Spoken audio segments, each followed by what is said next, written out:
berangkat jam pagi nyampe di Merulohor. Nih lu kenalin nih jawarannya Bang Nabi yang terkenal paling tersohor. Oh, kenal lo.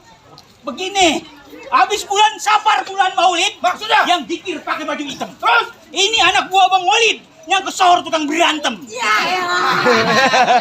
Lu kagak takut? Lah kagak. Ayo. Ajar Pak. Pukul. Pukul. Wah. Mana? Mana orang? Kalau takut bilang. Ngeles mulu aki-aki. Pukul. Wayang golek pakai baju hitam, pura-pura pandai berenang. Maksud lu? Lu orang jelek ngajakin berantem, lawan gua gak bakal menang. Gua kata jelek. Emang benar. Belarak si kayu jati, belarak ke dari bambu hapus. Lu begila gua kerja mati, kagak begila gua kerja mampus. Tantang gulintang di atas bulan berkawan bintang. Maksud lu? Sama gua lu jangan so nantang. Gua gampar jatuh terentang, gua dupak yang ketikutang.